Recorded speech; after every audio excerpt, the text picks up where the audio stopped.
teñido de rojo a todos los filamentos de actina. Entonces, están por debajo de la membrana plasmática desde un lado de la membrana y se proyectan hacia otro lado de la membrana de manera opuesta. Forman como una especie de entramado. Entonces, repito, estos son como muy delgaditos. Luego, los filamentos intermedios, como su nombre lo dice, tienen un diámetro intermedio entre los microfilamentos y los microtúbulos. Estos miden alrededor de 10 nanómetros de diámetro. En este caso, los filamentos intermedios están formados por muchos tipos de proteínas diferentes. No los vamos a encontrar como un solo tipo de proteína. Entonces, son muy heterogéneos con respecto a su composición. Pero pues, son más gruesos finalmente que los anteriores.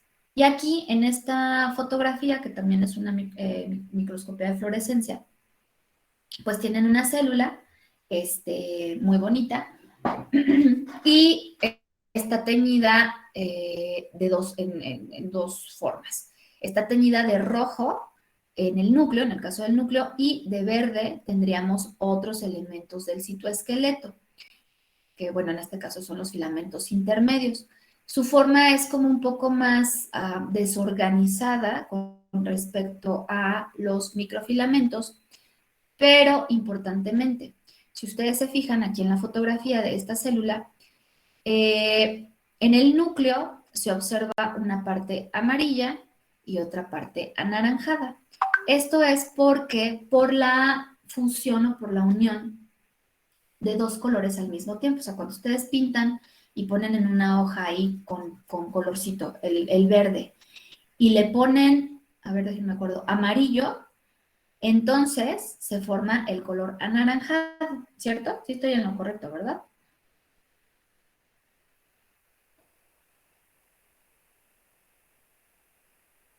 El caso es que esto se ve así, de color anaranjado, precisamente porque en el interior del núcleo también tenemos filamentos intermedios. Entonces, aquí, aunque no se ve verde o no se ven los filamentos de color anaranjado, porque ya aquí hay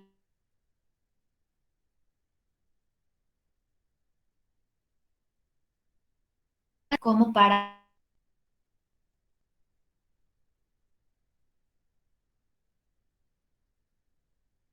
la amarilla, entonces intermedios y interior del núcleo, además de rodear propiamente la lámina nuclear. Y bueno, también los vamos a encontrar en el citoplasma. En el caso de, son el tercer tipo de, son muy grandes, por eso se llaman túbulos.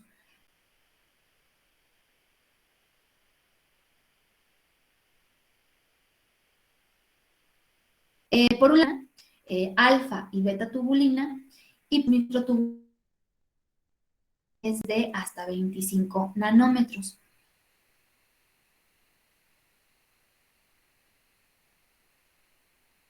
Entonces, ya aquí los filamentos y los filamentos intermedios. Además, la disposición espacial de las subunidades individuales de tubulina es muy diferente. Se va a formar una fibra de alfa tubulina y entonces esa, bueno, se va a intercalar con la otra, pero con esta disposición, a diferencia de lo que ocurre acá, donde solamente hablamos de un tipo de actina, en el caso de los microfilamentos, y solamente son dos fibras de actina dispuestas a manera de espiral, una con otra. Bueno, aquí en esta caricatura se observa mucho mejor la disposición espacial, es decir, dónde encontramos estos elementos del citoesqueleto en el interior de la célula. En el caso de los filamentos de actina, que acuérdense estaban formados por actina y son los más pequeñitos de todos, 7 nanómetros de diámetro, van a estar por debajo, bueno, en la periferia de la célula, pero por debajo de la membrana plasmática, más o menos con esta conformación. En el caso de los filamentos intermedios, que eran los intermedios en tamaño, estos se van a encontrar alrededor de la membrana nuclear, también en el interior del núcleo, aunque aquí no se ve, pero sobre todo alrededor de la membrana nuclear, y a partir de ahí se van a polimerizar hacia la periferia de la célula hasta hacer contacto con la membrana plasmática, y esto de forma radial. Y en el caso de los microtúbulos, que son los más gruesos de todos, 25 nanómetros de diámetro, aquí en las células animales va a haber algo que se conoce como centro organizador de microtúbulos. Ahí vamos a tener una gran concentración de tubulina muy pegadita al núcleo. Entonces, a partir de ahí es que se van a empezar a polimerizar o a formar los microtúbulos también de forma radial, pero a partir de un solo centro, no como acá, que eran como diferentes puntos de donde se desprendían los filamentos intermedios. Y también lo van a hacer de forma radial hacia la periferia de la célula hasta hacer contacto con la membrana plasmática. ¿Alguna pregunta hasta aquí? Ninguna. Ok. Entonces vamos a hablar de cada uno de estos elementos de manera detallada y por supuesto de sus funciones. En el caso de los microfilamentos de actina, están compuestos, ya decíamos, por una proteína globular. Literalmente, su estructura tridimensional es la de un globito. Y esta se conoce como actina. Existe la forma alfa y la forma beta actina. En el caso de la beta actina, esta se encuentra presente en todas las células animales. Y en cambio la alfa solamente la vamos a encontrar de manera muy abundante en las células musculares. Bueno, ambas proteínas forman la F-actina o los filamentos de actina y podemos encontrar, ahorita lo vamos a ver, proteínas asociadas a los filamentos de actina. Estas proteínas se conocen como G-actina y son un chorro. Su estructura tiene un diámetro de 7 nanómetros, como ya lo veíamos anteriormente, y decimos que los filamentos de actina están polarizados, es decir, tienen un extremo más y un extremo menos. Cuando nosotros hablamos de una molécula polar o no polar, justamente atribuimos estas cargas propiamente a esas moléculas. Pero aquí, bueno, vamos a hablar de un extremo más, de un extremo menos, y ahorita vemos a qué se refiere. En el caso del extremo más, ahí va a ocurrir la polimerización. ¿Qué significa polimerización en bioquímica? Bueno, significa que una molécula que está formada por subunidades individuales va a ir creciendo en tamaño, se va a ir haciendo más grande, a medida que añadimos esas moléculas individuales a la cadena naciente. Entonces, en el caso de este tipo de fibras, pues vamos a tener muchas subunidades individuales de alfa y beta actina, y a medida que se vayan añadiendo o adhiriendo a la cadena naciente, se van a ir polimerizando ese filamento de actina. Y esto va a ocurrir a través del extremo más, es decir, en un solo sentido.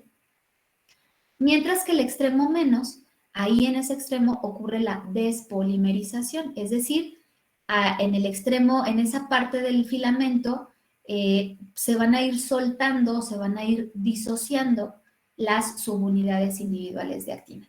Entonces, por un lado, por el extremo más puede crecer el filamento, mientras que en el otro extremo, en el opuesto, puede decrecer el extremo, ¿sale? Entonces decimos que estas fibras del citoesqueleto son altamente dinámicas. Lo que tienen aquí en la fotografía, que es una microscopía de fluorescencia, es precisamente la representación de los filamentos de actina. Esta célula, que es así como muy rara, pero es una célula fibroblasto, perdón, está teñida de azul el núcleo, aquí lo ven, la parte central, y los filamentos de actina están teñidos de color verde. Entonces, estos se encuentran de manera periférica por debajo de la membrana plasmática, desde un lado de la membrana hasta prácticamente el otro lado de la membrana, en una posición opuesta. Y acá también los podemos ver muy bonitos. Acá tenemos varias células. Aquí no está teñida la membrana plasmática, pero pues bueno, entendemos perfectamente bien que este límite corresponde a la membrana plasmática de una célula y otra, la que está aledaña. Y entonces, bueno, aquí tenemos a esas fibras del citoesqueleto que son los microfilamentos de actina. Y ahorita van a ver por qué es tan dinámico, ¿cómo se llama? Estos filamentos de actina. Bueno, ¿qué es lo que tienen aquí? Todo este chorizo de bolitas y de líneas. Pues es justamente cómo se polimeriza y despolimeriza la actina y por qué es tan dinámica. De hecho, es el elemento más dinámico del citoesqueleto. Bueno, en esta parte de aquí, como más cargadito a la izquierda, tienen los monómeros individuales y libres de actina. Esta proteína pues, se produce ahí en el interior de la célula a través del proceso de transcripción y traducción, que ya luego van a ver cómo se hacen las proteínas dentro de una célula. Pero ahí en la célula, una vez que se produce la actina, queda en el citoplasma, queda de forma libre y entonces hay que asociar inmediatamente a esta proteína con las subunidades entre sí. Entonces, aquí hay una proteína que se llama profilina, hacer este pegosteo entre la alfa, muchas subunidades, por ejemplo, de beta-actina. De tal forma que aquí tendríamos el extremo más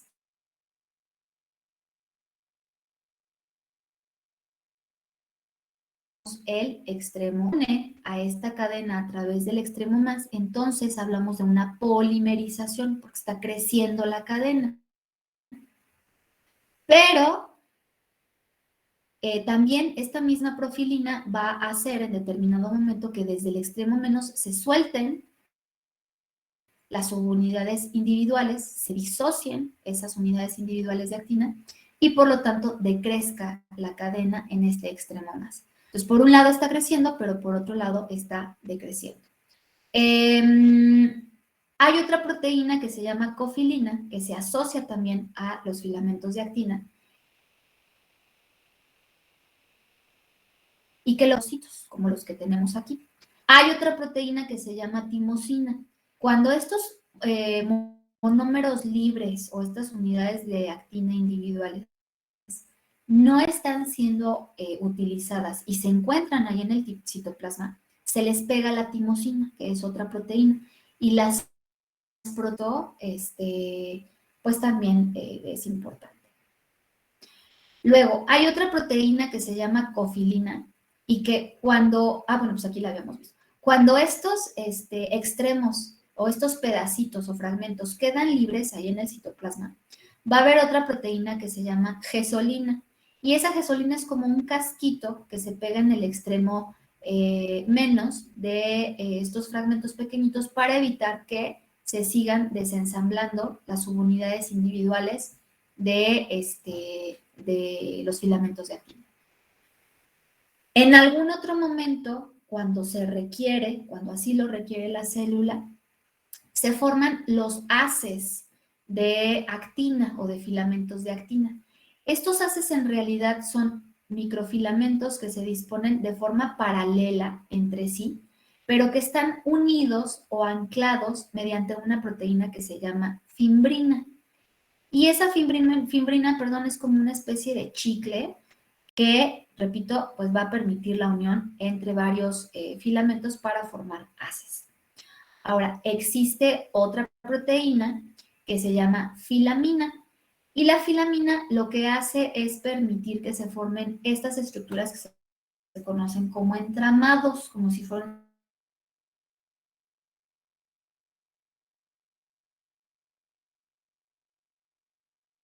entre. Y esta filamina, pues si se fija, está en los vértices entre un filamento y el otro que es perpendicular, este es el vértice, y pues también le va a dar estabilidad precisamente a ese entramado de filamento de actina. Entonces, por eso decimos que son tan dinámicos, porque interactúan con un chorro de proteínas y los podemos encontrar individuales, asociados de forma paralela o en forma perpendicular o en pequeños fragmentitos. ¿Alguna pregunta hasta aquí?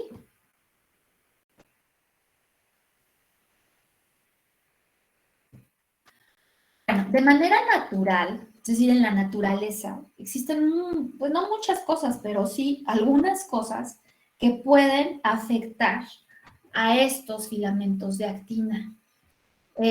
Las dos drogas que se conocen y que son altamente tóxicas para las células humanas son la citocalcina B y la faloidina. En el caso de la faloidina, que es la que recuerdo bien, es una sustancia que se encuentra presente en ciertos hongos. Y entonces, y de hecho ese hongo tiene forma de falo, por eso se llama así la sustancia, faloidina. Entonces, esa sustancia que es muy tóxica para las células humanas, repito, porque no es tóxica para todas las células animales o para todos los animales, esa faloidina, si es consumida por un humano, puede llegar a ser mortal, porque lo que hace es impedir la despolimerización de los filamentos de actina. Entonces, si nosotros lo que queremos es que en determinado momento, por las funciones que propiamente tienen estos filamentos, lo que necesitamos es que la cadena decrezca desde el extremo menos, es decir, que se despeguen las subunidades individuales de actina. Si esto no ocurre, muchas otras funciones se van a ver afectadas. No va a poder haber contracción muscular. Ahorita lo van a ver porque estos filamentos intervienen en la contracción muscular. Y si no hay contracción muscular, significa que nos vamos a quedar así todos rígidos, que nuestras células se van a quedar tiesas, literalmente, las células de nuestros músculos. ¿Por qué? Porque no va a haber este proceso de que se contraigan, se descontraigan. Y bueno, no todos, pero muchas de nuestros procesos fisiológicos requieren esto, que las células se contraigan y se contraigan cuando nos sentamos, cuando nos paramos, cuando corremos, cuando movemos un dedo, cuando levantamos el brazo, en fin, de manera interna, muchos de nuestros órganos requieren de esto. Entonces, si no hay despolimerización, por efecto de esta droga en nuestras células, ¡pum!, se muere cada una de nuestras celulitas y puede llevar a falla multiorgánica y posteriormente a que el individuo fallezca y se muera. En el caso de la citocalcina, lo que hace es impedir la polimerización, es decir, que los filamentos crezcan. Y pues bueno, también vamos a tener ahí un efecto letal. Así que aguas cuando coman hongos.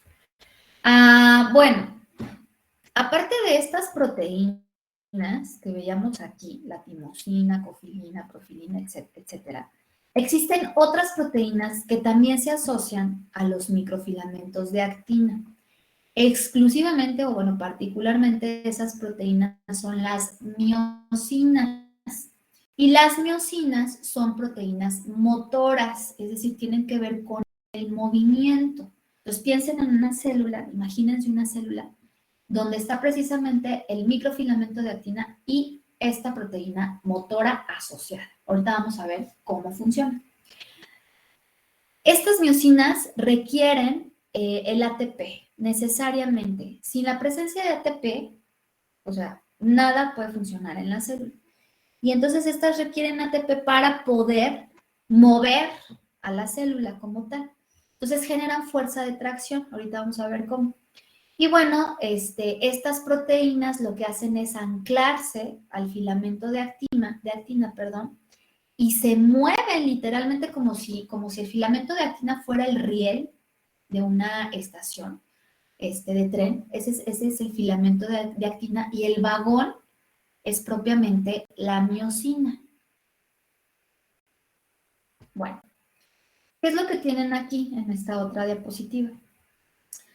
Pues son las funciones relacionadas precisamente con los microfilamentos y más adelante vamos a ver, bueno, aquí se alcanza a ver cómo se asocia la actina con la miosina.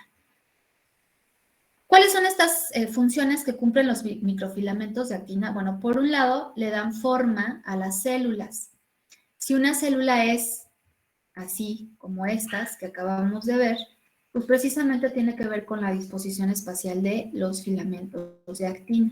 Si es redondita la célula, también tiene que ver con esa disposición espacial de esos filamentos de actina. Si es cuadrada, si es estrellada, si es ovalada, en fin, tenemos muchas formas celulares, pero tienen que ver todas ellas con los filamentos de actina. También los filamentos de actina le permiten desplazarse a cierto tipo de células. No todas cumplen, digamos, con esta función, a pesar de que sí tengan los filamentos. Pero sobre todo las células de vida libre, los organismos unicelulares eucariotes de vida libre, se pueden desplazar o pueden tener movimiento gracias a los filamentos de actina. Por ejemplo, las amebas o muchos parásitos, que son organismos unicelulares, y bueno, ya cuando son parásitos no son de vida libre, son parásitos. También los filamentos de actina le van a dar cierta organización interna a los organelos subcelulares. Les comentaba en algún momento, no sé si a ustedes o a otros, pero que en el interior de una célula las cosas no están flotando, o sea, el núcleo no anda así como que nadando de un lado para otro y moviéndose de manera descontrolada. Los organelos también no están así como que todos moviéndose por ningún lado. No, no es un espacio agravitacional. Esos organelos están sostenidos en realidad por elementos del citoesqueleto. Y ahorita vamos a ver cómo también. Importantemente, los filamentos de actina tienen que ver con la contracción muscular. También están relacionados con la citocinesis, esta parte de la división celular en donde prácticamente se separa una célula de otra, ya una vez que ha ocurrido la mitosis. Y entonces este zíper que se forma, este zíper de fosfolípidos y de membrana plasmática que se forma entre una célula y otra, en realidad está ayudado por estos elementos del citoesqueleto.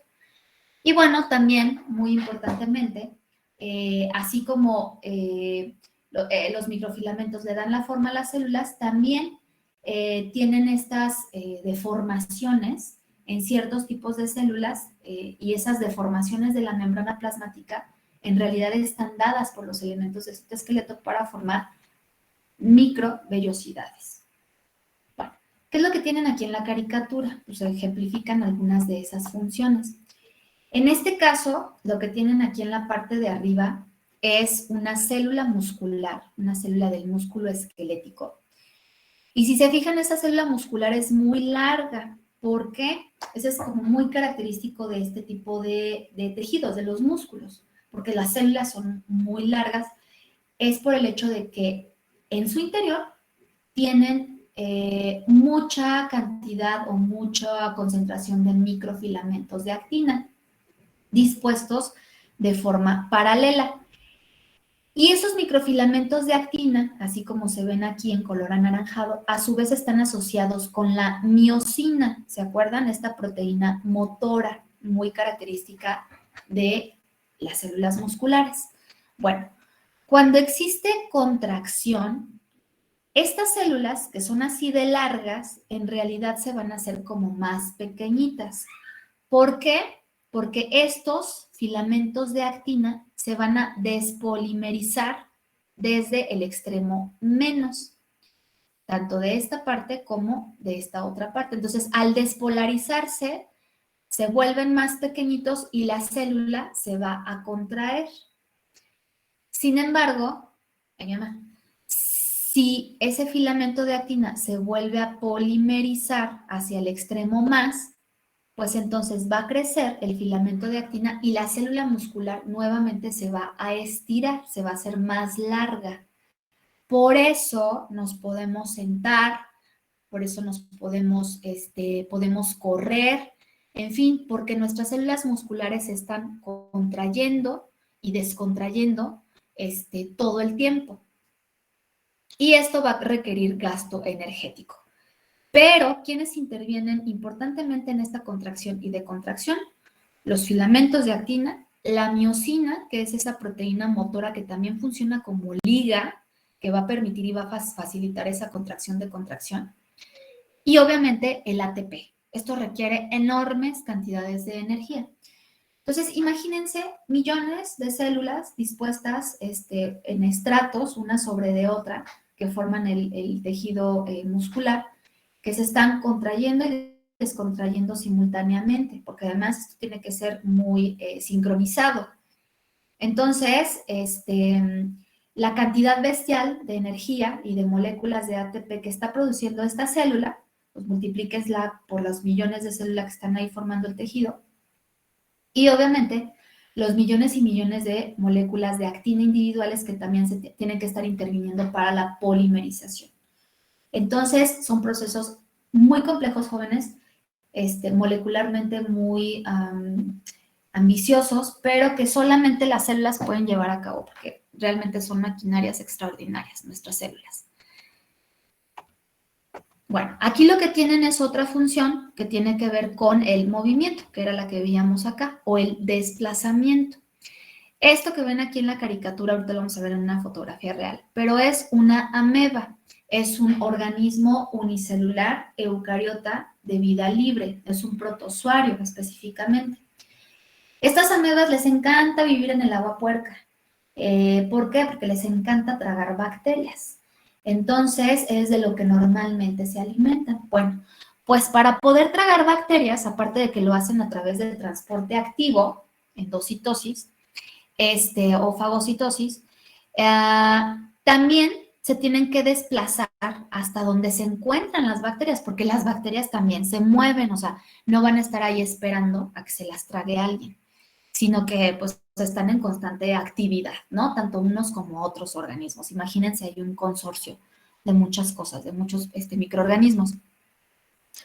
Y bueno, entonces cuando una ameba tiene un estímulo tan fuerte como ese, la presencia de bacterias, las que se puede alimentar, inmediatamente recibe las señales químicas de ese estímulo y los elementos del citoesqueleto más próximos hacia ese estímulo se van a empezar a polimerizar, es decir, los microfilamentos empiezan a crecer desde el extremo más, de tal forma que empujan literalmente a la membrana plasmática a formar algo que se llama pseudópodos.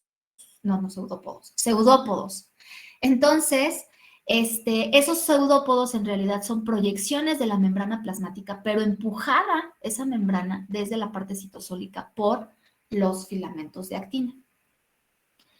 Y entonces la dirección del movimiento o del desplazamiento es en un solo sentido, hacia la melipodio, bueno, el pseudópodo, aquí el pseudópodo.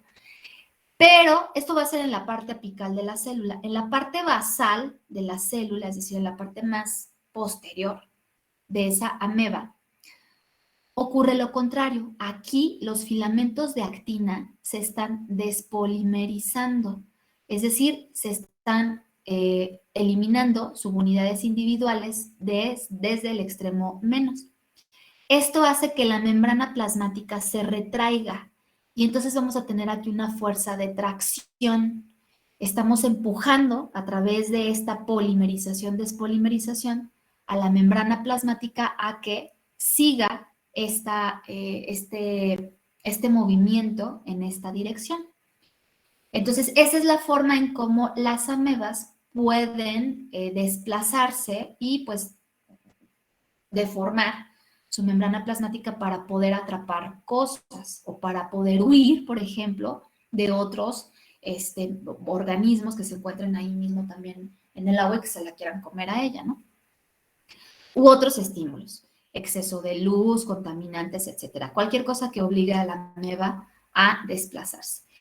Y entonces imagínense, esto está ocurriendo en el orden de los milisegundos, o sea, es muy rápido. Bueno, no se mueven tan rápido como ocurre acá en el caso de la contracción y de contracción muscular, pero sí se mueven relativamente rápido. Entonces esto tiene que ver, repito, con los filamentos de actina. Y finalmente, en el caso de las vacuolas, en el caso de las células vegetales, también tienen filamentos de actina por debajo de la membrana plasmática. Aquí tendríamos la pared celular, la membrana plasmática, y por debajo de ella ahí están los filamentos de actina. En este caso, los filamentos de actina también los podemos encontrar como alrededor de la vacuola, esta que almacena agua, y van a permitir este flujo muy característico de las células vegetales en donde las vesículas, estos organelos internos, se mueven como de forma concéntrica. Ya lo veremos en el laboratorio. Los cloroplastos, que son estas bolitas verdes por debajo de la membrana también, de forma periférica, se mueven literalmente. Ustedes los van a observar ahí cuando veamos el ODEA. Se mueven y todo el tiempo están haciendo esto. Bueno, lo hacen precisamente o ayudados o soportados por los elementos del citoesqueleto. Les repito, son como rieles a través de los cuales se soportan, se sostienen a estos organelos. Y bueno, cuando ocurren ciertas cosas, se dejan de mover, pues la célula ahí nos está diciendo que está pasando algo. Entonces vamos a pasar a la siguiente diapositiva. Esta me la voy a llevar hasta el final. Ahorita regreso a ella. Bueno, ¿qué es lo que tienen aquí en la otra diapositiva? Pues es una micrografía electrónica, pero ya no de una ameba, sino de una célula que se llama fibroblasto. Los fibroblastos son células que se van a diferenciar en células epiteliales durante cierto momento, en el caso de los individuos, nosotros como humanos. Bueno, esos fibroblastos, si nosotros los sacamos de un tejido y los ponemos en una superficie inerte, en una placa de plástico o de vidrio, toman esta forma característica, se adhieren a la placa de plástico, les encanta adherirse, son células que funcionan así. Y bueno, si ustedes se fijan, la forma de este fibroblasto es como bastante amorfa y tiene proyecciones también la membrana plasmática hacia diferentes puntos. Bueno, esas proyecciones de la membrana plasmática son también originadas por la presencia del citoesqueleto. En este caso, lo que vemos aquí en el fibroblasto son pseudópodos, específicamente filipodios y lamelipodios. Los filipodios, como observan aquí, son muy, muy delgaditos, son proyecciones de la membrana plasmática. Por debajo de la membrana plasmática tendríamos los filamentos de actina. Los lamelipodios, que son como más gruesos, más grandes, también son proyecciones de la membrana plasmática, pero derivado de la polimerización de los filamentos de actina en este punto. Y aquí hay más filipodios. Y bueno, todas estas proyecciones o deformaciones de la membrana plasmática, esta colita también, aquí tendríamos gran concentración de filamentos de actina que se están polimerizando hacia esta dirección. ¿Ok? Ahora, esta es una micrografía electrónica de barrido, o sea, solamente vemos la parte de afuera de la célula, la superficie.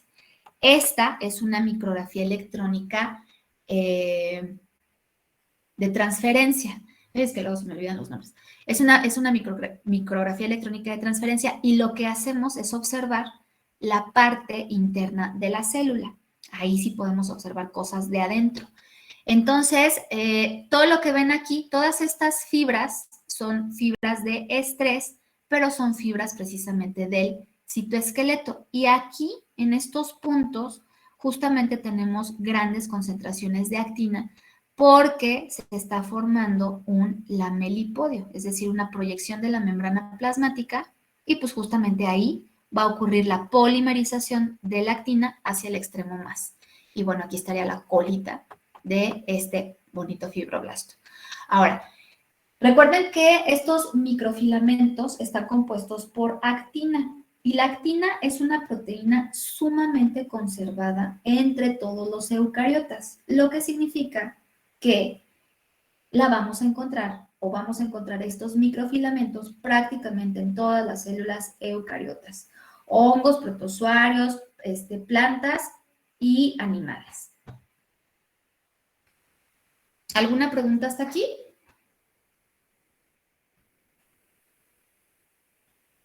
Bueno, en esta otra caricatura lo que tienen pues, es algo similar, más detallado. Tendrían la membrana plasmática de una célula cualquiera y por debajo de la membrana plasmática en color anaranjado tienen los filamentos de actina. En color morado tienen esta proteína que era la fimbrina que permite formar el entramado, esa disposición perpendicular de muchas fibras de actina. Entonces, bueno, lo que tienen es que se está deformando la membrana plasmática hacia una dirección, formando estas proyecciones, y justamente aquí está habiendo polimerización de los filamentos de actina en esa dirección para que se retraiga, no, para que se retraiga esa membrana plasmática en esos puntos. De forma opuesta a esto, que es el alargamiento de la membrana plasmática, podemos tener la invaginación de la membrana plasmática también en esa célula. Entonces, aquí si se fijan, se está formando un endosoma, seguramente aquí está viendo endocitosis.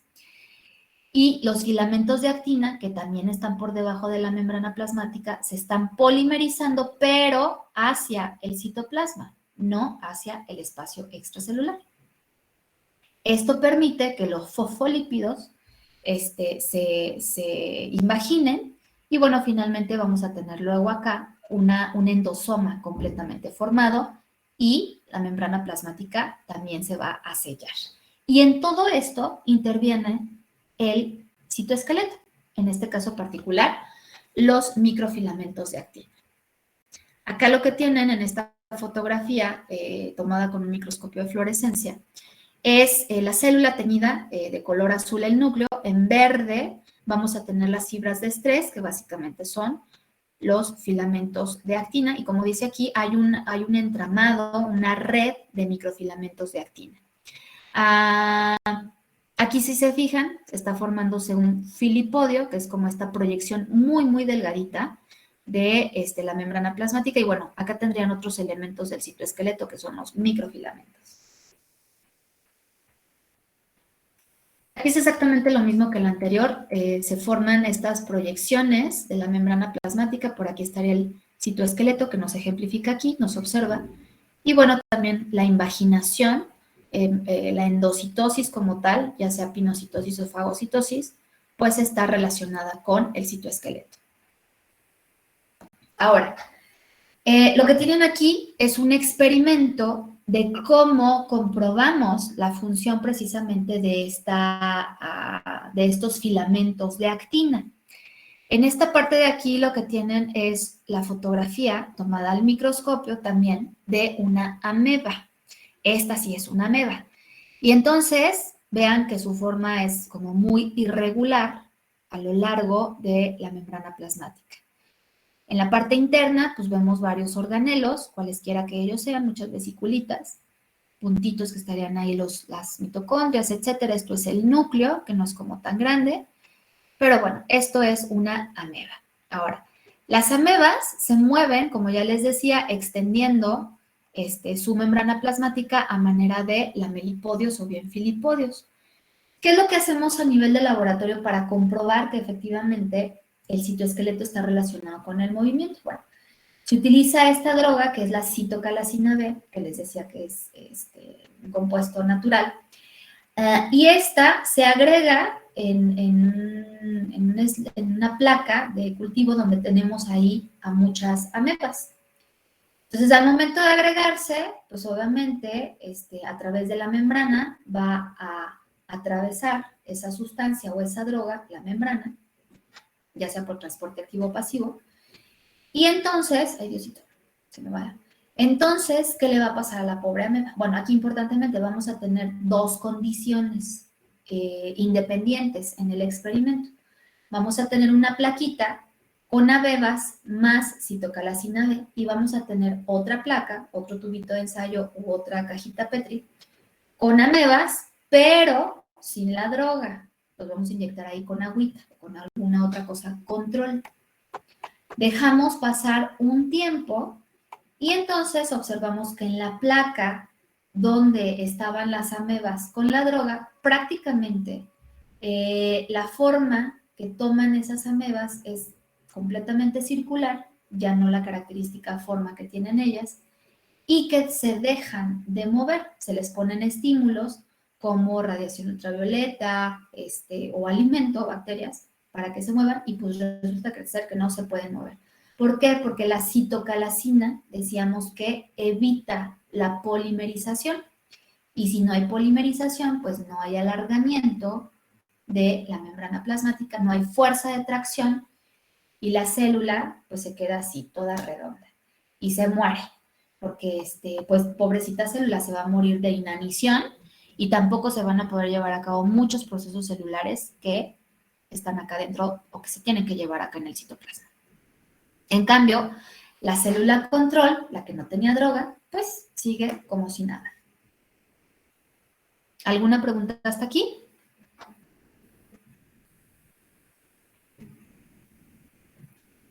No, maestra, todo claro.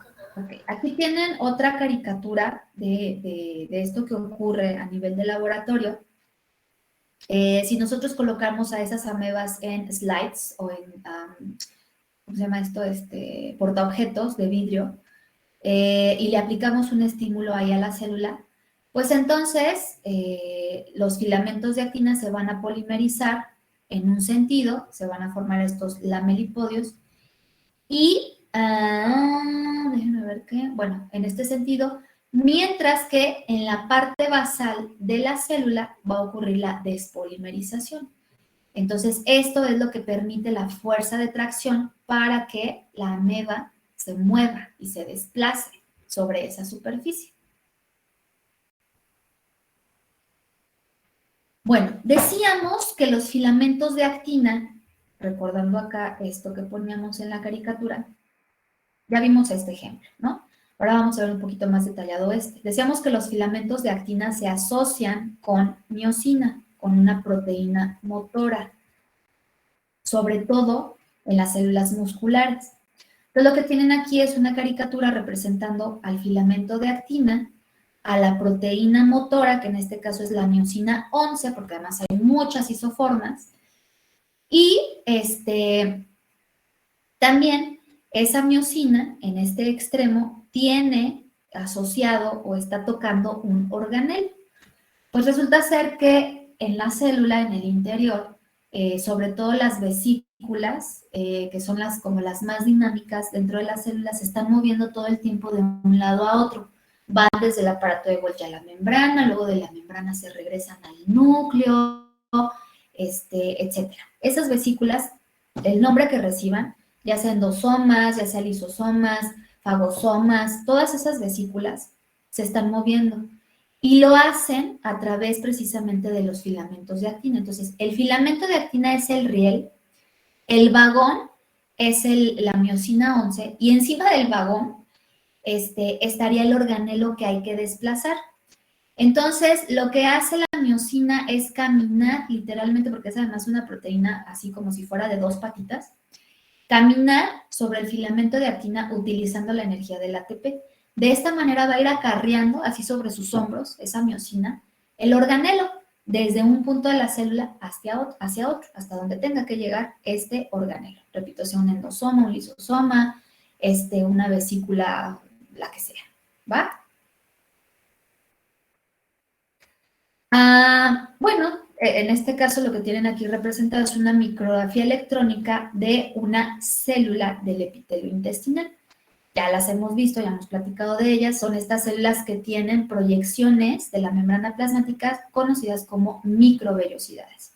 Entonces, aquí en la micrografía electrónica de transmisión, lo que se observa son esas deformaciones de la membrana plasmática, esas proyecciones, pero por debajo de la membrana plasmática, en cada proyección, vemos los filamentos de actina.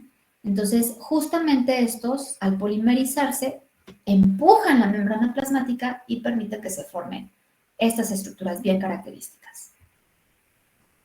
Otra de las funciones de los filamentos de actina, decíamos, es la citocinesis. Lo que tienen aquí en el esquemita del lado derecho de su pantalla es una micrografía de fluorescencia. Y entonces aquí tienen una célula y aquí tienen a otra célula. Estas dos ya atravesaron por el proceso de mitosis. Ahora tiene que ocurrir la citocinesis, es decir, cerrar, formar un zíper entre la membrana plasmática de una célula y la de otra, con esos fosfolípidos. Bueno, en ese proceso de cierre o de zíper, los elementos del citoesqueleto, que son todo esto que se encuentra aquí en verde, esos filamentos de actina, favorecen y ayudan a los fosfolípidos para que se forme ese cierre, para que prácticamente quede sellada una célula y la otra. Entonces, en verde están los filamentos de actina y en rojo, híjole, no me atrevería a asegurar que es el núcleo porque está como muy grande. Pero bueno, aquí prácticamente ya quedarían separadas las dos células, repito, porque se forma ese zíper, pero los filamentos de actina ahí están presentes, cumpliendo esa función. Bueno, aquí los tendríamos representados a manera de caricatura en colorcito verde. Aquí está otra fluorescencia, microscopía de fluorescencia. Es una célula que ya prácticamente está terminando la citocinesis. En rojo están los microfilamentos de actina y estos están muy abundantes entre una célula y otra, permitiendo que los fosfolípidos, que aquí sí están teñidos como puntitos de color azul, se cierren y sellen cada una de las membranas plasmáticas de las células aledañas. Esto es el núcleo, en amarillo. Me falta. ¿Alguna pregunta hasta aquí sobre los microfilamentos de actina? No.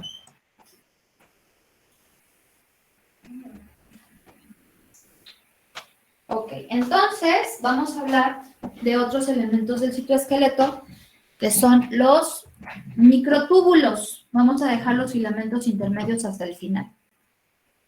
¿Quiénes son esos microtúbulos? Bueno, básicamente con respecto a su estructura, estos son tubos largos y relativamente rígidos. Están formados por otro tipo de proteína que es la tubulina y también la vamos a encontrar en dos isoformas, la alfa y la beta, tubulina, por eso se llaman túbulos, microtúbulos. También tienen una polaridad, por lo tanto van a tener un extremo más y un extremo menos. Entonces aquí en la caricatura tienen ejemplificado esto.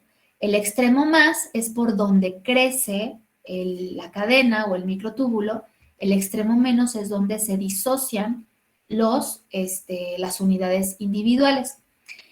Y bueno, decimos que también están en una inestabilidad dinámica porque constantemente está ocurriendo esto, la polimerización y la despolimerización, igual que en los filamentos de actina. Pues aquí, bueno, tienen representadas las dos subunidades individuales, la beta y la alfa tubulina.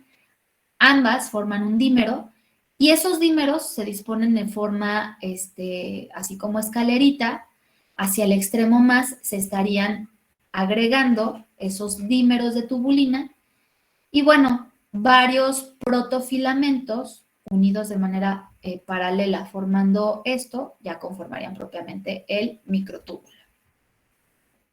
Bueno, los microtúbulos, al igual que los filamentos de actina, se asocian con otras muchas proteínas y van a tener varias funciones. Cuando se asocian con estas proteínas se le conoce como MAPS o Microtubule Associated Proteins. Esto va a favorecer o inhibir el crecimiento del microtúbulo como tal. Y a su vez, el hecho de que exista esta asociación con proteínas intermedias nos va a permitir o les va a permitir a esos microtúbulos interaccionar con organelos subcelulares. Entonces, ¿para qué nos va a servir que esos microtúbulos se asocien con esas proteínas? Bueno, para mucho. En este caso, las proteínas motoras asociadas a los microtúbulos son las cinesinas y las dineínas. Ya no vamos a hablar de la miosina, que era la otra proteína motora. En este caso, repito, son cinesinas y dineínas. En esta parte del esquemita, lo que tienen es un microtúbulo, el extremo más y el extremo menos del mismo. Y por acá abajo tienen asociada a la cinesina, que es una proteína larga, pero que también tiene extremos globulares por el tipo de aminoácidos que tiene. Y la proteína cinesina va a estar asociada con el extremo más, con el extremo polimerizante. Mientras que la dineína va a estar asociada con el extremo menos, pero es una proteína además mucho más pequeñita por el tipo de aminoácidos que tiene. Entonces, ¿cómo van a funcionar estas proteínas ya fisiológicamente? Lo que tienen aquí en esta otra parte de la caricatura es una neurona, la estructura característica de una neurona con su cuerpo celular, aquí proyectándose las dendritas. En la parte central de la célula está el axón, que suele ser muy largo, y bueno, dependiendo del tipo de neurona, lo vamos a ver más largo o más corto. Y pues acá tendrían justamente las terminaciones axónicas. Y esto, pues también, aquí acuérdense que los microfilamentos les van a dar esta forma característica a estas proyecciones de la célula. ¿Qué otra cosa tenemos aquí en esta célula? Bueno, pues en la parte central o en el cuerpo de la célula tienen el núcleo, el retículo endoplásmico rugoso, el aparato de Golgi, las mitocondrias que están por acá y las vesículas que se desprenden desde el aparato de Golgi. ¿Qué otra cosa tenemos? En la parte axónica de las neuronas, los microtúbulos son muy, pero muy abundantes, porque además de que son muy largos, mucho más largos que los microfilamentos, y más gruesos también, son también muy rígidos. Entonces, esa estructura característica les permite sostener o soportar organelos más pesados y entonces poder transportar o que se transporte a través de ellos muchas más cosas. Entonces, bueno, ¿cómo funciona esto? ¿Cómo se transportan sustancias, en este caso en una neurona, a través de estas proteínas motoras asociadas a los microtúbulos? Bueno, lo que tenemos en una neurona es que se forman ciertas moléculas a través del retículo endoplásmico rugoso y el aparato de Golgi, y esas moléculas no van a andar libres aquí en el citoplasma, sino que se engloban o quedan protegidas en una vesícula. Esa vesícula tiene que transportar desde esta parte de la célula a esos neurotransmisores hacia el extremo opuesto. ¿Y qué ocurre entonces? La sinapsis neuronal o axonal. Entonces, imagínense todo el camino que tiene que recorrer aquí la pobre vesícula para llegar a su destino. Bueno, ¿cómo lo hace? Repito, no puede flotar aquí en la célula como si fuera un espacio gravitacional, sino que esa vesícula se asocia molecularmente con la cinesina, esta proteína motora que teníamos acá en el esquemita. Entonces, la cinesina sí puede hacer contacto con el microtúbulo. La vesícula no puede tocar directamente al microtúbulo, no hay aminoácidos en su, o bueno, no hay más bien algo que le permita hacer contacto. Entonces, lo que hace la cinesina es tocar con sus dos patitas al microtúbulo, utilizar la energía del ATP para despegar una patita y esa misma patita, ¡pluc!, que se pueda pegar más adelante, como si estuviera caminando sobre el microtúbulo. Y así sucesivamente, ahorita lo vamos a ver en un esquemita. De tal forma que la misma cinesina, una misma molécula de cinesina, se va a desplazar a lo largo de todo el microtúbulo, cargando sobre sus hombros a esa vesícula que contiene los neurotransmisores. Entonces, esto va a ocurrir muy rápido, jóvenes, imagínense, o sea, ni siquiera nos percatamos, obviamente, de que está habiendo sinapsis y que de que esto está ocurriendo rapidísimo en el orden de los milisegundos. Entonces, imagínense todas las moléculas de ATP que se tienen que quemar aquí y que, bueno, además no estamos hablando de una sola molécula de cinesina ni de una sola vesícula. Estamos hablando de millones y millones de proteínas y de vesículas asociadas. Entonces, ya una vez que este movimiento se llama movimiento anterógrado. Ya una vez que la vesícula llega hacia el extremo axónico, entonces ahora sí, la vesícula se suelta de la cinesina, se fusiona con la membrana plasmática de la parte axónica terminal y entonces por exocitosis, específicamente secreción, se vomita o se libera ese contenido hacia el espacio extracelular. Y bueno, concretamente intercelular. Acá va a haber otra neurona pegadita que va a recibir, obviamente, estas moléculas por medio de endocitosis. ¿Hasta aquí alguna pregunta? De mi parte, no. Y bueno, ¿qué es lo que ocurre en el proceso contrario?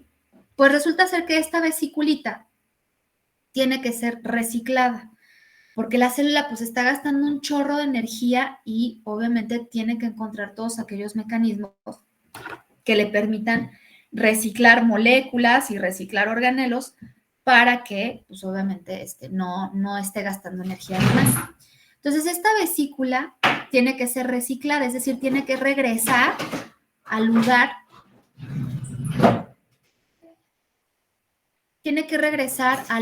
de donde se originó, es decir, al cuerpo central, al cuerpo basal de la célula. ¿Cómo lo va a hacer? Pues ahora lo va a hacer a través de la dineína. La dineína atrapa propiamente a la vesícula y por el lado contrario, es decir, hacia el extremo menos, ahora va a caminar sobre el microtúbulo, pero repito, hacia el extremo menos. Este movimiento se conoce como movimiento retrógrado, y entonces va a hacer que la vesícula pues, regrese a su lugar original. También aquí la propia dineína camina con sus dos patitas a través del microtúbulo, a través de ese riel, utilizando ATP. Y entonces ya, una vez que llega la dineína al cuerpo basal, suelta, se desprende propiamente, se desengancha la vesícula y puede ser reciclada desde el retículo endoplásmico o bien al aparato de Golgi y otra vez generar esto. Y les repito, esto se da pues, en el orden de los milisegundos. Aquí lo tienen ejemplificado, digamos como un acercamiento. Esto es una micrografía electrónica de la cinesina, que es muy larga, si se acuerdan, es muy larga, como se ve aquí. Aquí estaría la colita, aquí estarían la cabecita o las dos patitas de la cinesina y bueno, estos aminoácidos que le dan esta estructura tan larga a la cinesina. Aquí lo que tienen es el microtúbulo, el extremo menos, el extremo más. La cinesina transporta vesículas hacia el extremo más en esa dirección. Y bueno, lo que tienen aquí justamente es como esa cinesina carga o se engancha con una vesícula y por esta parte, por la parte de la cabeza, toca al microtúbulo y utiliza la energía del ATP, la hidrólisis del ATP para moverse o desplazarse a todo lo largo del microtúbulo. Es la misma proteína la que está transportando esa vesícula, no es como un juego de voleibol que se están pasando la pelotita, no. La misma proteína es la que va a transportar a la vesícula desde el principio hasta el final. Ok. Ahora, existen otras proteínas, chicos, que no son proteínas motoras asociadas a los microtúbulos. En el caso también de las neuronas, estas proteínas motoras tienen un nombre, se llaman tau. Y muchos se han estudiado estas proteínas tau y se ha descubierto que se asocian a los microtúbulos, pero que la desregulación de esta proteína provoca una patología a nivel de las células nerviosas. Y esta patología se conoce con el nombre de Alzheimer. Entonces, aquí lo que demuestra o que denota la imagen es justamente cómo en una neurona sana, los microtúbulos, que están aquí representados en color azul y morado, se asocian naturalmente y estructuralmente con múltiples unidades de tau, que son las que se ven como gotitas verdes, aquí en la caricatura. Esa tau se sabe que le da estructura o que le da cierta estructura propiamente al microtúbulo y que, bueno, está ahí precisamente para esto. Sin embargo, en el Alzheimer lo que se ha encontrado es que hay un desenganche o hay una falta de unión de la proteína tau a los microtúbulos en estas partes de los axones de la neurona. Y entonces esa disociación de la tau de los filamentos, de los microtúbulos, hace que se formen como una especie de agregados moleculares ahí en el citoplasma del axón y es imposible que se vuelvan a asociar prácticamente a ese microtúbulo. Eso por un lado. Pero por otro lado, existe o sucede que se empiezan a despolimerizar de manera muy, muy desorganizada las subunidades independientes de tubulina.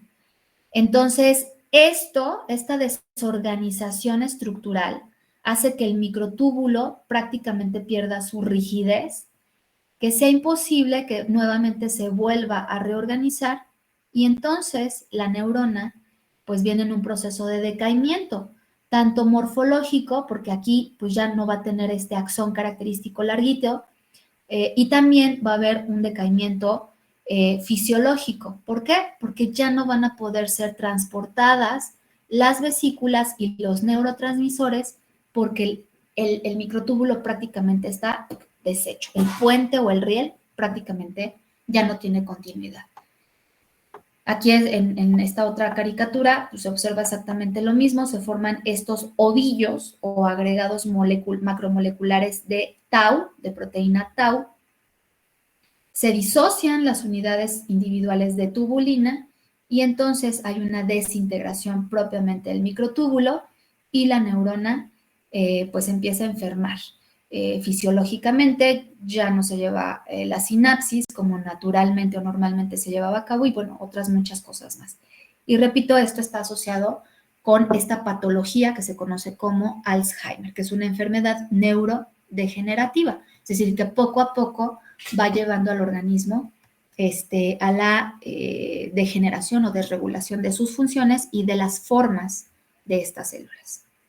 ¿Alguna pregunta hasta aquí?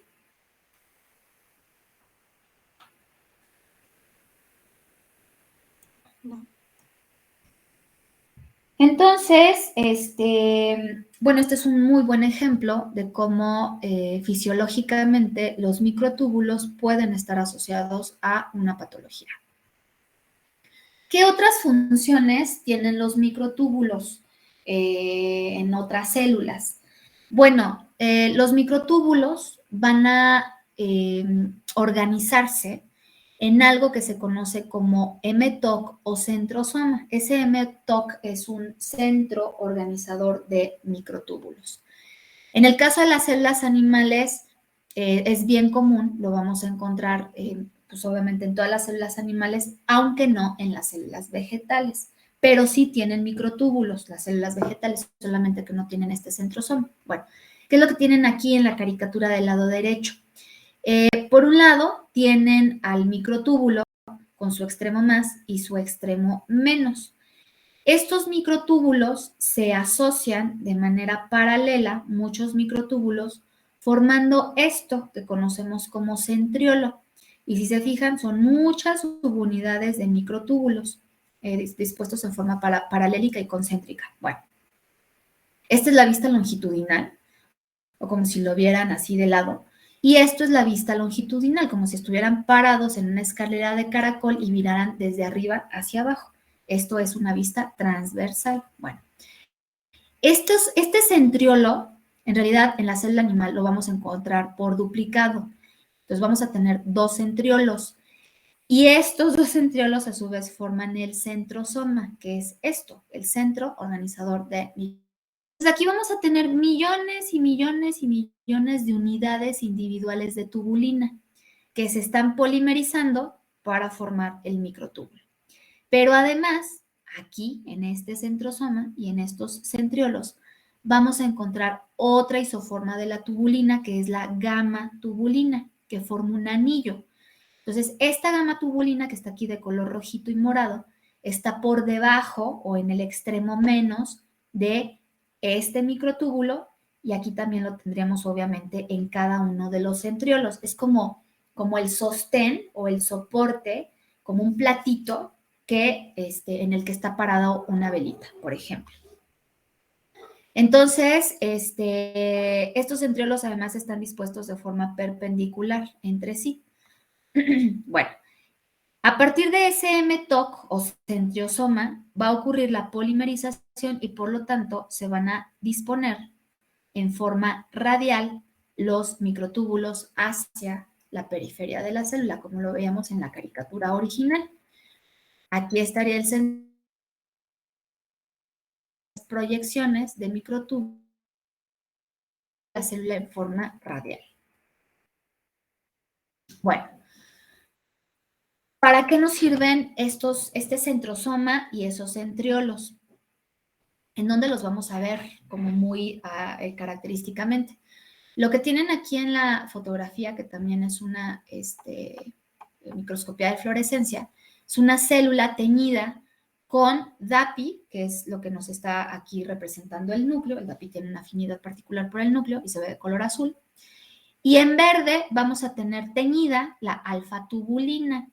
Entonces, todo esto que ven es alfa-tubulina y por lo tanto pues son los microtúbulos.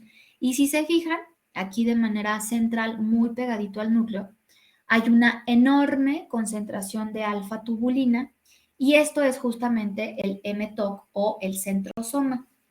Aquí van a estar los centriolos. Ahí, mamá, ¿dónde está el cursor?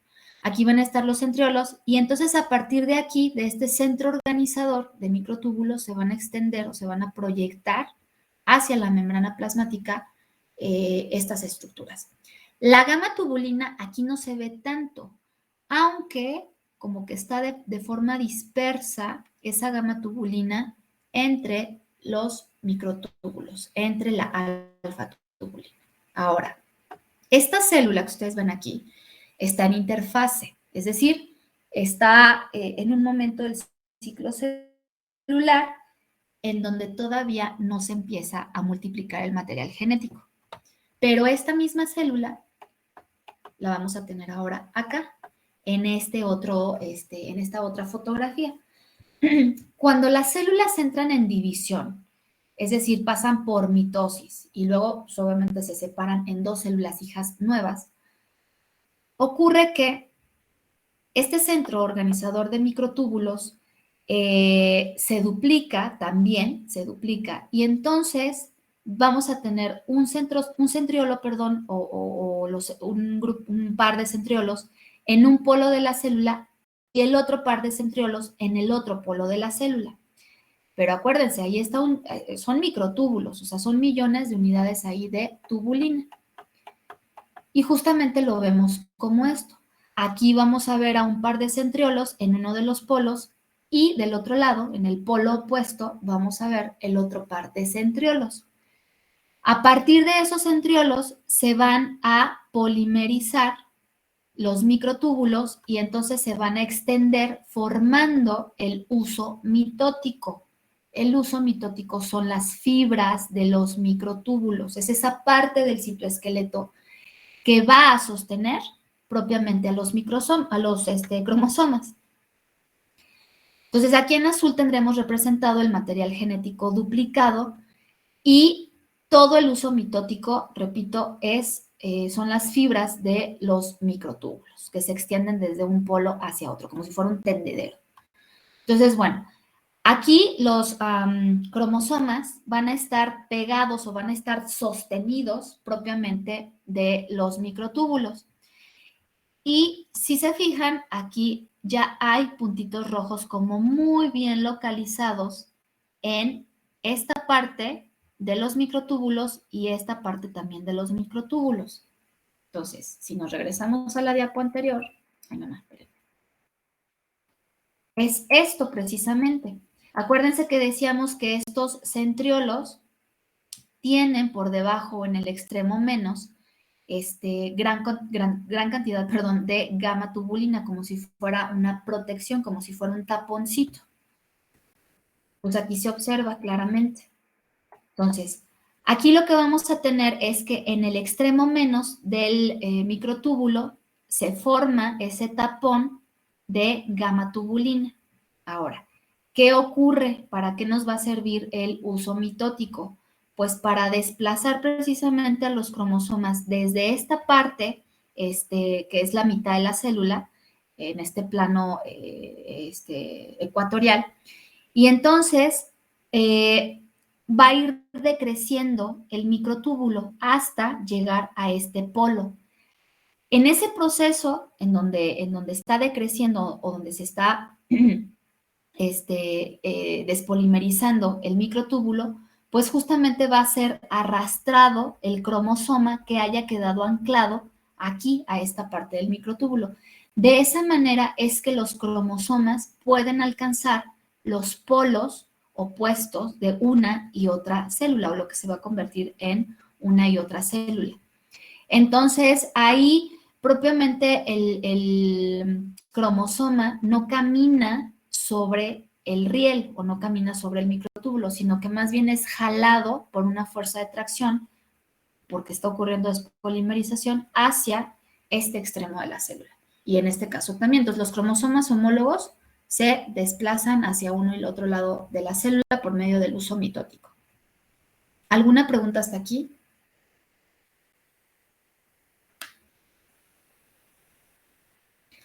Entonces, esa es justamente otra de las funciones de los microtúbulos, a través del mTOC o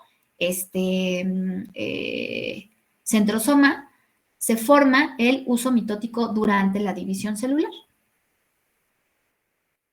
Y bueno, lo que tienen aquí es la disposición espacial de los microtúbulos en células, tanto o cuando están llevando a cabo la división celular, como lo que acabamos de ver ahorita, o bien cuando las células están en interfaz. Entonces, bueno, lo que acabamos de ver ahorita es una célula en división, una célula animal que pues ya vimos, ¿no? Se veía de color verde todo el uso mitótico. En las plantas no tenemos centriolos, como se los acabo de comentar, pero sí están los microtúbulos formando ese uso mitótico. Y en el caso de las levaduras, exactamente lo mismo. Acá, en las células animales y también en las células vegetales, lo que se muestra es la disposición espacial, es decir, la ubicación de esos microtúbulos. En el caso de los fibroblastos, pues bueno, va a haber un centro organizador de microtúbulos aquí al centro, pegadito al núcleo, y se disponen de forma radial hacia la periferia de la célula. En el caso de los enterocitos, que son estas células con microvellosidades, también aquí está el mTOC, pero la disposición de los microtúbulos es más como en paralelo. En el caso de las células musculares, también la disposición de los microtúbulos es en paralelo. En el caso de los queratinocitos, que son estas células que forman parte del epitelio o del estrato epitelial, que son células muy, muy superficiales, ahí los microtúbulos se encuentran por debajo de la membrana plasmática, también en forma periférica. En el caso de las células endoteliales, que son las que forman las venas y las arterias, estas células son como muy alargaditas. Y bueno, también tenemos un centrosoma y la disposición de los microtúbulos en forma radial, muy parecido a los fibroblastos. En el caso de las neuronas, pues ya vimos, ¿no? Los microtúbulos están presentes en las partes axónicas. Y en el caso de las células vegetales, pues bueno, vamos a tener esta disposición. No hay mTOC, pero aquí se disponen de manera paralela los microtúbulos y aquí de manera concéntrica. Es decir, van a permitir este movimiento de los cloroplastos que ya les platicaba por debajo de la membrana plasmática en forma circular. Ahora, otra de las funciones de esos microtúbulos es la organización intracelular. Al igual que los filamentos de actina, los microtúbulos también sostienen organelos, solamente que organelos más grandes, como por ejemplo el aparato de Golgi o bien el retículo endoplásmico o incluso el mismo núcleo. Entonces, bueno, aquí tendrían el centrosoma o el mTOC. A partir de ese mTOC se polimerizan los microtúbulos y aquí vemos intercalado el aparato de Golgi entre esos microtúbulos. Entonces, es un soporte. Y estos, como son muy gruesos y muy largos los microtúbulos, son mucho más resistentes y por lo tanto permiten cargar algo más pesado, por así decirlo. Entonces, molecularmente, pues es mucho más grande el aparato de Golgi que una vesícula.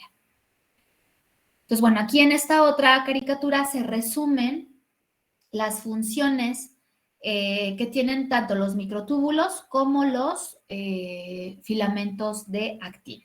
Entonces aquí vamos a encontrar todas estas funciones y pueden ser desarrollados o llevadas a cabo por un elemento del citoesqueleto o bien otro.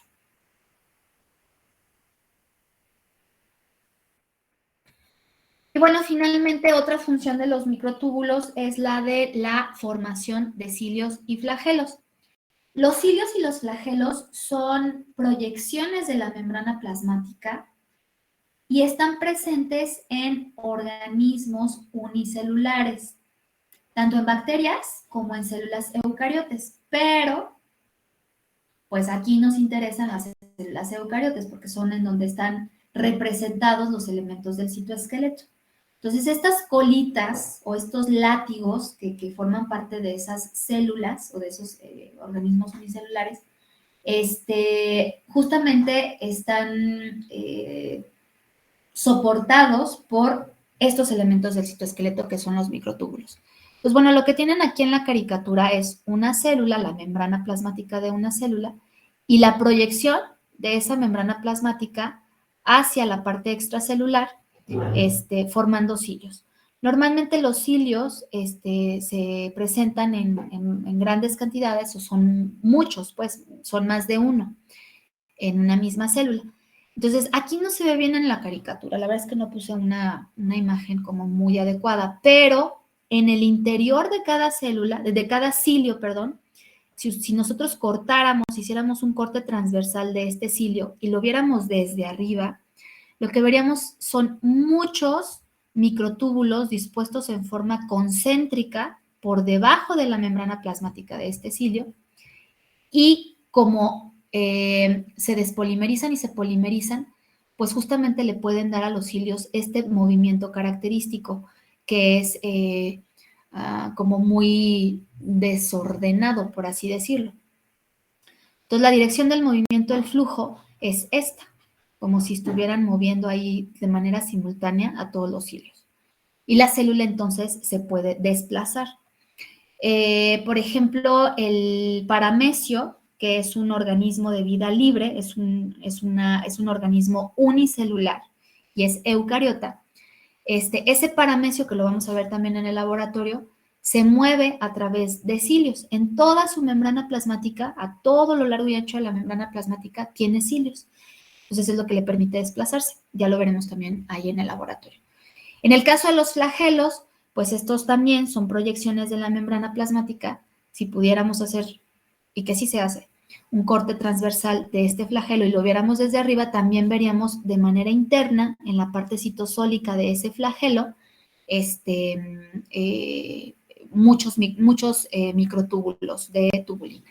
Entonces, la dirección del movimiento, como ustedes lo ven aquí, es esta, o bueno, más bien, es esta, como si hiciera turbulencia ahí el flagelo, y es lo que le va a permitir también desplazarse a la célula. Bueno, hasta aquí sobre los microtúbulos. ¿Alguna pregunta? Ninguna. Bien, entonces vamos a ver el último elemento del citoesqueleto, que son los filamentos intermedios, para terminar con esta presentación y ya no retrasarnos más. Los filamentos intermedios, acuérdense que les decía que en tamaño son intermedios entre los microfilamentos y los microtúbulos. Estos tienen un diámetro de 10 nanómetros. Y a diferencia también de los otros dos elementos del citoesqueleto, no están formados por un único tipo de proteína, sino que vamos a tener muchas proteínas diferentes formando estos filamentos intermedios. Eso por un lado. Entonces ya son dos diferencias importantes. Por otro lado está la disposición espacial de esos microfilamentos, de esos filamentos intermedios, perdón, en el interior de la célula. Esos filamentos intermedios, interesantemente, los vamos a encontrar asociados a la membrana nuclear. También los vamos a encontrar dentro del núcleo, aunque aquí no se ve en la caricatura, y los vamos a encontrar prácticamente en todo el citoplasma, pero son cortos, no son tan largos como los filamentos de actina que iban desde un punto de la célula hasta otro punto, y tampoco, pues repito, son tan gruesos. Son como más cortitos, pero se disponen prácticamente en todo el citoplasma celular. Estos sí, a diferencia de los microtúbulos y de los filamentos de actina, son exclusivos de células animales. No los vamos a encontrar ni en hongos ni en células vegetales. Importantemente, eso lo vamos a ver en la siguiente clase con otra presentación, con otro tema. Esos filamentos intermedios están anclados o forman una continuidad entre una célula y células vecinas. Entonces, van a tener una continuidad a través de unas uniones que se llaman uniones de anclaje entre una célula y otra, pero prácticamente se van a proyectar desde una célula a otra y desde esta otra célula hacia otra y así sucesivamente en todo un tejido. Y vamos a ver que, pues bueno, este entramado tan complejo entre células vecinas es lo que impide que nuestras células salgan volando cuando nos pegan o que nos pellizcamos o que cosas así. Bueno, en el núcleo forman la lámina nuclear, es decir, esta envoltura adicional a la membrana nuclear, y son muy abundantes en células que están bajo tensión mecánica. En el caso de las células nerviosas, en el caso de las células musculares y en el caso de las células epiteliales. ¿Cómo están acomodados estos filamentos intermedios? Bueno, vamos a tener porciones lineales, como lo vemos aquí, y en los extremos vamos a tener porciones globulares, es decir, aminoácidos que forman característicamente estas proteínas globulares. Dos monómeros de las proteínas que los conformen van a formar un dímero. Dos dímeros se acomodan de manera paralela entre sí para formar tetrámeros. Y los tetrámeros, también acomodados de forma paralela entre sí, van a formar octámeros, que ya es como algo mucho más complejo. Bueno, estos octámeros, a su vez, se disponen de forma paralela entre sí, muchos octámeros, y van a formar el filamento intermedio. Esto es lo que mide 10 nanómetros de diámetro, como si tuvieran muchas tablas apiladas entre sí. ¿Cómo clasificamos a los filamentos intermedios? Pues los vamos a clasificar dependiendo de la proteína que los conforme. Y entonces aquí tenemos un chorro de proteínas. Se las van a tener que aprender todas. Bueno, están los filamentos intermedios 1 y 2. Estos filamentos intermedios están formados por queratinas ácidas y básicas, respectivamente. Todos hemos escuchado hablar de la queratina. La queratina es una proteína que se va a disponer así, en esta forma, y es muy abundante en nuestras células epiteliales. Pero también encontramos la queratina en el pelo, en las plumas de las aves y en las uñas.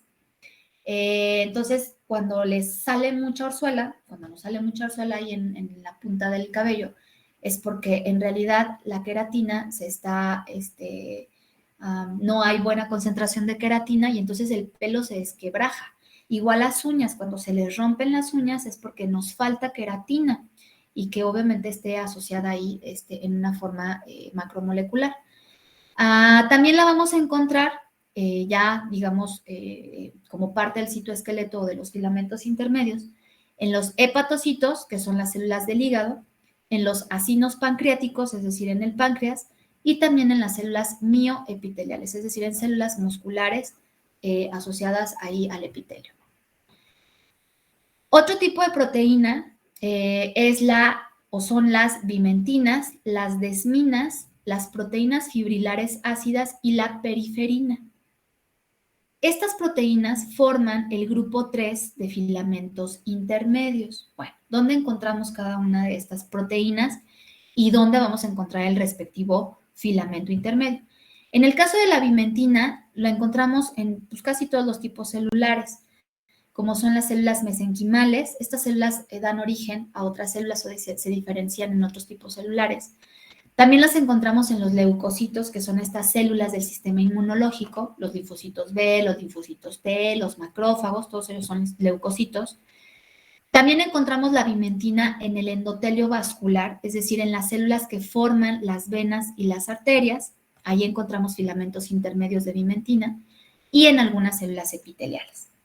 Bueno, en el caso de la desmina, esta va a formar filamentos intermedios, pero en las células del músculo esquelético, estas que se contraen y se descontraen. En el caso de la proteína glial fibrilar ácida, como su nombre lo indica, esta proteína va a formar filamentos intermedios en los astrocitos, que son células que se encuentran en nuestro sistema nervioso, y también en las células gliales, es decir, en neuronas. Y en el caso de la periferina, esta proteína va a formar filamentos intermedios también en células nerviosas, tanto en los nervios craneales como en las neuronas periféricas, es decir, estas neuronas que llegan hasta nuestros brazos, nuestras piernas, etcétera, todos nuestros órganos. Bueno, otro tipo de filamentos intermedios está formado por proteínas que son la semina, la cincoilina y la alfa, ¿qué dice aquí? Internexina. Bueno, estas proteínas van a formar filamentos intermedios en células neuronales, en células del sistema nervioso. Y bueno, otro tipo de filamento intermedio son los que están formados por la proteína o las proteínas de la clase 5. Y aquí esas proteínas se conocen como lamininas. Esas lamininas son las que forman la lámina nuclear, es decir, el filamento intermedio que recubre o que rodea a la envoltura o a la membrana nuclear. Y finalmente, el último tipo de proteínas que forman filamentos intermedios son aquellas proteínas que están presentes en células de nuestros ojos, tanto de la retina, etcétera. Ahí estas proteínas se llaman filensina y faquinina. Y pues nada tiene que ver esta faquinina con el término en inglés, por si se les ocurre. Entonces, aquí todas estas proteínas, si se fijan, son muy diferentes entre sí y obviamente muy diferentes a la actina de los microfilamentos y a la tubulina de los microtúbulos. Lo que tienen aquí es una imagen vista al microscopio de fluorescencia de una célula teñida. En el núcleo, si se observa, bueno, se ve de color blanco ese núcleo, y alrededor del núcleo, todo esto que se ve amarillo justamente forma la lámina nuclear. Esta lámina nuclear es o son filamentos intermedios formados por una proteína que se llama laminina. Y bueno, todos estos pelitos amarillos también son filamentos intermedios, pero formados por queratina. Entonces aquí tendríamos la presencia de esos filamentos intermedios y aquí sí se alcanzan a observar esos filamentos intermedios en el interior del núcleo. Son los únicos elementos del citoesqueleto que pueden estar dentro del núcleo. Entonces ahí también van a servir para sostener a los cromosomas y pues a las muchas proteínas que están ahí dentro haciendo la transcripción y la replicación. Bueno, aquí otra de las funciones que comentábamos con respecto a los filamentos intermedios tiene que ver con las uniones de anclaje. Lo que tienen aquí es una célula epitelial del intestino adherida a otra y posteriormente a otra. Bueno, esas células epiteliales tienen uniones que tienen diferentes nombres, lo vamos a ver en la próxima sesión. Pero en este caso, bueno, hay tres tipos de uniones. Las uniones adherentes, las uniones comunicantes, que estarían acá abajo, y las uniones, estas son las uniones comunicantes, y también las uniones de anclaje. Entonces, aquí lo que se observa, déjenme ver dónde está aquí. Estos filamentos de queratina, que son todos estos que se muestran aquí, que son filamentos intermedios, porque acuérdense que la queratina forma filamentos intermedios, se trasladan desde una célula hasta otra a través precisamente de estas uniones, de estas interconexiones que se forman entre una célula y otra. De tal forma que o bien se pueden extender estos filamentos de queratina de forma paralela a lo largo de las células o bien desde una parte apical de la célula hacia una parte basal y de aquí hacia otras partes del tejido. Entonces, son elementos que, repito, permiten mantener estrechamente unidas a una célula con otra y por lo tanto implican o impiden que las células salgan volando. Esto es parte de lo que forma precisamente los tejidos. Estas uniones de las que vamos a hablar la próxima sesión y los filamentos intermedios que están presentes como una continuidad entre las células. Y bueno, aquí se muestra de manera como mucho más detallada. Aquí lo que tienen es como una especie de sándwich entre la membrana plasmática de una célula y la membrana plasmática de otra. Están ahí juntitas. Entre ellas van a existir unas proteínas que se llaman caderinas, que son finalmente proteínas transmembranales. Esas proteínas transmembranales, a su vez, están ancladas por la parte citosólica a otro grupo de proteínas. Déjenme ver dónde están. Bueno, sí, que son proteínas de anclaje. Estas proteínas, a su vez, forman otro sándwich, otra capa del sándwich, pero ahora sí con los filamentos intermedios, que son como estos pelitos. Esto ocurre de un lado de una de las células y también ocurre en la parte citoplásmica de la otra célula aledaña. Entonces, es la forma en cómo están conectados estos elementos del citoesqueleto a través de estas proteínas de anclaje. Y bueno, aquí solamente se detalla, por así decirlo, lo que ustedes ven acá en la imagen. Aquí estaría la caderina, que es esta proteína transmembranal. Posteriormente, esta placa intracelular o citoplásmica de proteínas también. Y cómo estas proteínas, a su vez, anclan a los filamentos intermedios. ¿Alguna pregunta con respecto a filamentos intermedios o duda? No, maestra, todo bien.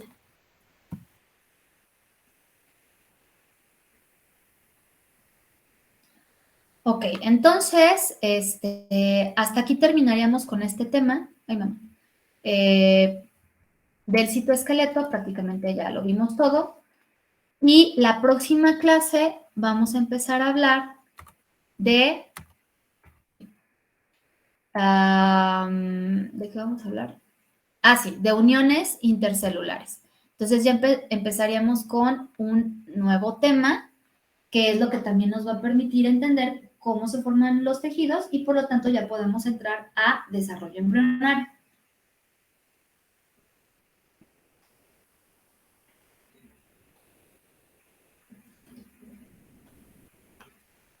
Ok, entonces nos vemos chicos la próxima sesión. Ya les dije cómo vamos a trabajar en el laboratorio, ¿verdad? No, no nos ha dicho. Ay, Dios mío, entonces ¿a quién le dije que yo ya no supe a quién? Bueno, el próximo, ¿qué día nos toca laboratorios, chicos? No me acuerdo. Hoy. Ah, ok, el viernes. Ay, Dios mío. Bueno, entonces, la próxima sesión ya la vamos a tener en laboratorio. Yo le voy a hacer llegar a su jefa de grupo, a Fátima, todos los requisitos, pero en general, ¿qué es lo que deben de llevar? Obviamente su bata de laboratorio, ya entraron al laboratorio de inmunología, ya les explicaron cómo funciona el laboratorio, cuáles son las reglas. Si no lo han hecho, pues bueno, en la sesión que tengamos conmigo se los van a volver a decir. Tienen que llevar su bata, tienen que llevar una bitácora. Una bitácora que va a ser una libreta de forma francesa, de pasta dura y cosida. No quiero libretas de espiral ni de forma, así como tamaño carta, no me acuerdo cómo se llama esa forma. Tiene que ser así como les digo. De preferencia, por favor. La bitácora la pueden compartir con otras asignaturas, con otros laboratorios, no tengo ningún inconveniente. ¿Qué va a contener su bitácora? Lo pueden anotar, de todos modos, se los voy a hacer llegar con su jefa de grupo. Va a contener el nombre y el número de la práctica. Va a contener una pequeña introducción de 3 o 4 líneas que ustedes elaboren. No van a poner la misma introducción que yo les doy en el manual. También van a redactar el objetivo de la práctica. Nunca, nunca, nunca les pongo el objetivo yo. Ustedes lo tienen que deducir a partir de lo que lean y por lo tanto de lo que infieran que vamos a hacer en el laboratorio. Entonces ese objetivo, ustedes ya saben redactar objetivos y si no, no se preocupen, lo vamos a afinar en las prácticas subsecuentes, pero inténtenlo, o sea, háganlo. ya llevaron metodología de la investigación. Después del objetivo, van a transcribir, eso sí, la metodología, es decir, los pasos que vamos a seguir ahí para la práctica. Eso obviamente pues, lo van a sacar del manual. Y luego van a dejar 2 o 3 hojitas en blanco para poner ahí sus observaciones, sus resultados y sus conclusiones, que eso es algo que van a hacer durante el desarrollo de la práctica. Posteriormente, van a transcribir las preguntas del cuestionario, pero las van a llevar ya contestadas. Es decir, van a tener que investigar antes de entrar al laboratorio para que sepan qué es lo que van a hacer y por qué lo van a hacer. Y esas preguntas pues están relacionadas con lo que tienen que hacer, obviamente. Entonces ya las preguntas tienen que estar contestadas y por lo tanto también tienen que tener en su bitácora la bibliografía o las referencias bibliográficas que utilizaron para estudiar en formato APA. Finalmente, eso lo pueden poner al principio o al final de la práctica, van a incluir una lista de cotejo. Esa lista de cotejo también está indicada en el manual, está muy bien descrita. Y en esa lista de cotejo es en lo que yo me baso para calificar cada una de sus prácticas. ¿Qué incluye esa lista de cotejo? Pues que lleven su bata, que vayan bien limpiecitos, que lleven su material, en el caso de que se los pida, que casi siempre les pido material, pero es muy sencillo. Que lleven su bitácora, obviamente, con todos estos elementos que les estoy platicando. Si no llevan la bitácora, pues ya es calificación menos y casi que ni los dejo entrar sin bitácora. También incluye sus habilidades técnicas. Obviamente van a ir adquiriendo más habilidades técnicas en la medida que manipulen los instrumentos dentro del laboratorio y nosotros les vamos a enseñar cómo, entre Agustín y yo. Bueno, y obviamente la entrega de resultados y conclusiones de su bitácora. Todo eso califico en esa lista de cotejo. Me van a entregar sus resultados y conclusiones 8 días después de haber entrado al laboratorio. En este caso, por las condiciones, pues 15 días después, porque no los voy a ver a los 8 días, los voy a ver hasta los 15 días. Pues me van a volver a enseñar su bitácora ya con esas 3 hojitas que dejaron en blanco, pues ya llenas, con sus esquemitas, en colorcitos, muy bonito todo. Y entonces ya voy a calificar, voy a terminar de calificar ahí su bitácora. Entonces, cada lista de cotejo, pues hago yo la sumatoria del resultado final de la lista de cotejo y eso es parte de su calificación de cada uno de los parciales, ¿sale? Entonces, para que lo tengan en cuenta, yo les voy a pasar el manual, no lo tienen que imprimir, no es necesario, lo pueden mantener en digital, pero lo que sí es que sí tienen que llevar a la práctica. Entonces, le voy a pasar a Fátima el manual, la calendarización de prácticas, y bueno, de manera escrita, estos requisitos que les estoy pidiendo, ahí están en el manual. O sea, en el manual les especifico qué es lo que debe de contener la bitácora, ahí está descrita la lista de cotejo, y también, chicos, en cada práctica, con asteriscos, está marcado el material que ustedes tienen que llevar. Entonces, en esta primera práctica que vamos a hacer, que es la de uso y manejo del microscopio óptico, tienen que llevar, si mal no recuerdo, un yogur, no me acuerdo qué más cosillas, pero que son muy sencillas. Entonces, para que por favor también lo tengan en cuenta y no se les vaya a olvidar. ¿Sale? ¿Alguna pregunta? Yo, maestra, entonces empezamos a ir al laboratorio esta semana o aún no con usted. Sí, la próxima semana ya empiezan a ir. No fuimos esta semana como les había prometido, esta, porque el día lunes que estuve ahí en la universidad pasé con Agustín y ya me dijo, ¿sabe qué, maestra? Todavía no. Tenía todavía que pasar de un laboratorio a otro recipientes y un montón de cosas.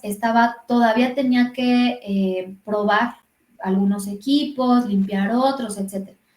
Los dejaron entrar a inmunología por una consideración especial, por el tipo de práctica que iban a hacer, ya luego me explico. Yo dije, bueno, está bien. Pero sí, ya la próxima semana empezaríamos a entrar. Ahora, vamos a seguir el mismo orden que ustedes ya tienen, dado que ya entraron al laboratorio. La próxima semana entrarían conmigo los que tengan que entrar a las sesiones de laboratorio, pues, o sea, no me va a entrar la primera parte del grupo o los equipos que ya entraron esta semana, sino que van a entrar los equipos que les corresponde entrar la próxima semana, ¿ok? Sí, maestra, gracias. Y también, ay, pues es que esto sí va a ser como un desgarrete. En las horas teóricas, se supone que algunos de ustedes van a estar allá en la universidad, teniendo sesión de laboratorio, si es que les corresponde en ese día. Pues vamos a ver ahí cómo hacemos para que los que están en la escuela no pierdan la sesión teórica, y que obviamente los que están en casa, pues también pues, le sigamos haciendo así como esto, ¿no? Que tengamos la sesión a través de Meet. Entonces, ya veremos ahí si la banda ancha de la universidad nos da lo suficiente como para hacer las sesiones teóricas en Meet. ¿Sale? Sí, maestra, gracias. Bueno, sale pues chicos, nos vemos, les hago llegar eso con Fátima, entre hoy y mañana. Y cualquier pregunta, me preguntan por favor del lunes hasta antes de que tengamos la sesión de laboratorio. Maestra, yo le quería preguntar, Sí. yo y otra compañera no vamos a poder asistir a las prácticas, ya que Ajá. somos foráneas. Ok. No sé ahí cómo se manejaría lo de las calificaciones. Híjole, la verdad es que no he pensado en eso, pero pues obviamente vamos a encontrar un mecanismo, en el que, híjole, pues ¿cómo lo haremos? Pudiera ser que grabemos, que alguien del equipo, o que un equipo grabe la sesión, pero es que eso es para que ustedes sepan cómo lo vamos a hacer. Pero para su calificación sí va a ser un problema. No sé, déjenme pensarlo, voy a platicar con el técnico y con otros tutores, a ver qué es lo que tienen pensado de ellos y a ver si entre todos generamos un algo común para que no van a tener que estar haciendo con unos una cosa y con otros otra cosa para poder acreditar la materia. ¿Sale? Sí, está bien, muchas gracias, maestra. Bueno, ándenles pues chicos, nos vemos, bye. Bye, gracias. Gracias, maestra.